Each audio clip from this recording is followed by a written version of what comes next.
Final game is Packers at Rams. 5th best matchup for Jordan Love. 12th best matchup for Stafford. Jordan Love's a must start. I assume I have him as top 6. We're going to double check. Love is at 3 for me. Stat Padford I still have at 21. It's a good matchup, but he has nobody to throw to. So, I mean, it's a desperation start if he needs Stafford. Love is a must start this week. What do you guys have? Yeah. I'll talk about my man crush on Jordan Love in a second, but Matthew Stafford, we'll do this live. I will move him ahead of Daniel Jones, assuming that there are no weapons there. I will move him above Aaron Rodgers because of the pace of play and a tough defense in Minnesota. Matt Stafford or Kirk Cousins, that's kind of where I draw the line. Matt Stafford, my QB 23, it's just not good. He doesn't have the weapons. It's the Kyren Williams show until further notice. We've seen this play out for the last 2 weeks. It's going to continue to play out. So you need to sit him down if you can. On the other hand, I've really tried to put Jordan Love as my QB1 this week. I had him there. I moved him back. It's just there is no rushing upside, although he put up damn near 40 points last week. Throwing for 389 and 4. Absolutely crushing. So, bet on Love. He's a must start every week he plays. Yeah, I'm with you. Like, we saw they threw it an insane amount of times last week. Like, we should not expect that because they were trailing. They got down basically like 24-0 or something, just absurd in that game. And they were like, guess what? Jordan Love, carry us. And they were, the weird thing about this is they were not doing dink and dunk. They were chucking it down the field, which is really rare for a team to do that. So they were taking barnyard shots with Jordan Love, and it was a lot of fun. Yeah, it's a really good matchup. The Rams defense is atrocious. I don't expect them to be able to stop Jordan Love. So, yeah, I have him one spot above Purdy from QB5. Rolling Jordan Love. Stafford's interesting. I don't mind him this matchup. I don't really trust the Packers defense that much. So I think even though they're missing the high-end wide receivers, like he still has Tutu. We'll talk about DeMarcus and Jordan Whittington. Like, I think he can do fine for you. You could be streaming with a quarterback if you're desperate. Quick bit of breaking news for those of us who care. Bijan says, quote, "I'm good, just like these little nicks and bruises that I got, but I'm ready to go for tomorrow." Yeah, well, he said that last year and then sat out with a hangnail, so fuck him. We'll see. He's full of shit. Don't trust anything these players say. Strong take. Well, just saying.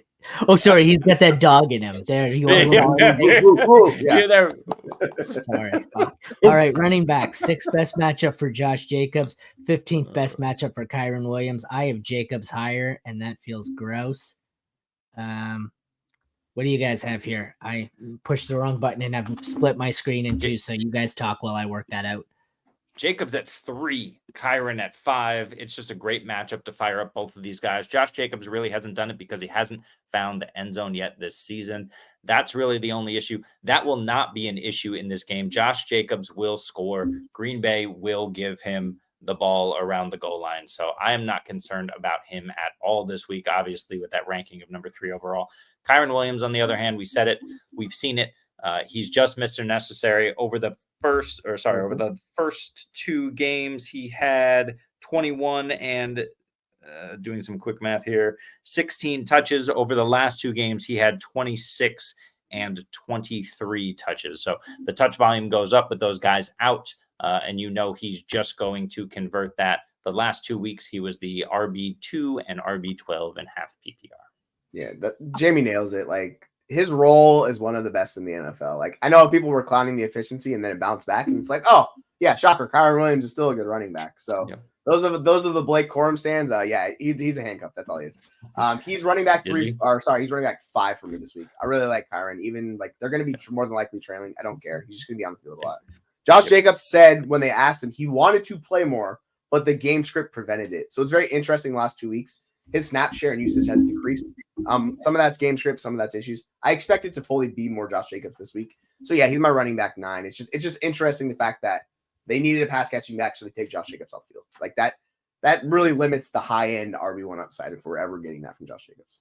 Last week, Josh Jacobs, 6 targets, 4 receptions, 27 yards. So that's what we want to see. Let's hope we see it going forward against the Rams in a positive script. Maybe not. All right. I think his touchdown streak actually comes to an end this week, and I think the Packers absolutely destroy them. They win. That's the second one. Kyron hater, but I talked good things about him on my show the other night. That means he's gonna fall off soon. I wasn't a hater in him. I believe he's a good talent. I thought he was slow and undersized, to be honest, but he played well as a rookie or as a second-year player because he didn't play as a rookie. I just thought the situation was like low draft capital. They add Corum. But what I didn't factor in is half the offense got injured, so can't project everything. Yeah. Wide receivers here, 6th best matchup for the Packers, 7th best matchup for the Rams. I'm sure Reed, Dobbs, and Wicks are all higher than any receiver on the Rams for me. I have Reed at 10. Reed at 10, Wicks at 33, Dobbs at 42. I wonder if is Christian Watson healthy? I wonder if I even have Christian Watson higher than any Ram. No, he's not. Okay. It's Tutu Atwell highest for me at 49 for the Rams. His ankle was possessed last week and turned 360 degrees. So Christian Watson is going to be sitting for the time being. Jaden Reed is my wide receiver 5. If you listened to us last week, I was shilling for the brand and hyping up our fantasy pros, where I was saying buy Jaden Reed. You can't buy him now. You should still buy Jaden Reed high. He is the man. He is the one. He's not going to continue this insane level of production, but he is the guy who's getting the scheme looks. He is the Deebo Samuel of this offense with absolute boom weeks ahead of him and a stable floor as a result. He's the guy you want. You fire him up. He's your wide receiver 1. He's my wide receiver 5 this week. Outside of that, I love Wicks this week with no Christian Watson. He's going to be on the field in 2 wide receiver sets, right? So that's kind of what you want, is that usage. I love all of these wide receivers. Romeo Dobbs is always a threat in the red zone, even though I don't think it happened for him much last week. I haven't checked his numbers, but for me, it's Reed, it's Wicks, it's Dobbs. And like you said, then I'll probably go Whittington, maybe Atwell. DeMarcus, you just can't play. He's getting all the top cover guys. DeMarcus Robinson, but not yet. Yeah, I like that. Jaden Reed is a guy that consistently is an efficiency king, and he continues to beat it. His role, because he's not playing all the 2 wide receiver sets, he's more on the 3 wide receiver sets and 11 personnel. It does limit him, but guess what? He's breaking all the metrics and models, so you just have to trust it. He's a wide receiver 1 this week. I personally much prefer Dontavian Wicks. He's been their most efficient pass catcher in what he's been doing. So if you're giving him a full snap share, I know it takes a little bit to get there, but he's going to be my wide receiver 2 in this game. He's wide receiver 27. I have 1 spot above Worthy, those type of players. He's right next to JSN. Like, that's how much I'm in on the Dontavian Wicks. Yep. Because he's doing everything he asked for, just needs the snap share. So if he gets it, should be really good this matchup. On the flip side, Tutu Atwell is the guy I trust more than Jordan Whittington, even though they're kind of routes run and everything with that. Tutu Atwell is the game breaker for them. He kind of gives them the deep threat and explosive ability. I'll trust that over Jordan Whittington in the slot, but Whittington kind of is like doing what Cup's done for them in the past. So I don't mind Whittington. He's wide receiver 34. DeMarcus Robinson's just the odd man out, unfortunately. So he's wide receiver like 45. But yeah, I'm pretty high on a lot of wide receivers in this game. So I'm confident starting them.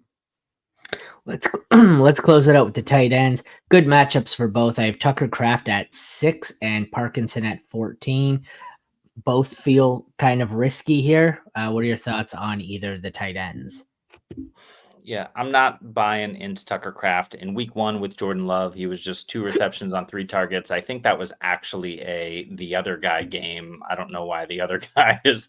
I can't remember his name. The other tight end for Green Bay. Musgrave? Yeah, Musgrave. I think Musgrave had a better game in week 1, if memory serves. But yeah, and Kraft was doing nothing while Love was out. And then Love comes back and he was 6 for 9. But they threw the ball a ton. I just don't think he gets it when the volume is not there. He's not going to see 9 targets maybe again this season. So I get tight ends a dumpster fire. I get you probably have to play Tucker Kraft in a pretty decent matchup. I don't want to if I can avoid it. But yeah, if you're talking about Tucker Kraft or Mark Andrews, you play Tucker Kraft. If you're talking about Tucker Kraft or Kyle Pitts, you play Tucker Kraft. So it's probably a play Tucker Kraft week. Colby Parkinson, no thanks. Yeah, the upside is clearly with Tucker Kraft. He ran 48 of 56 routes last week compared to Russ Musgrave, the ghost of Musgrave, running 17. Basically, Musgrave just doing nothing there. They're clearly trusting Kraft to be the guy moving forward because Musgrave's his targets, his routes, all that stuff has gone down. It hasn't not been good for him. On the flip side, Parkinson's streamable tight end because they don't have enough wide receivers and he's playing a decent role. So Parkinson, he's like tight end 11 for me, and it's rough. It's rough out there when he's tight end 11, but yeah, I like both these guys. They're top 12. Solid. All right, let's call it a wrap at that. We have 7 more games tomorrow. They are all AFC home games. Dolphins, Patriots, Colts, Jags, Bills, Texans, Ravens, Bengals, Raiders, Broncos. Sunday nighter is Cowboys, Steelers, and we close it out Monday night with Saints at Chiefs.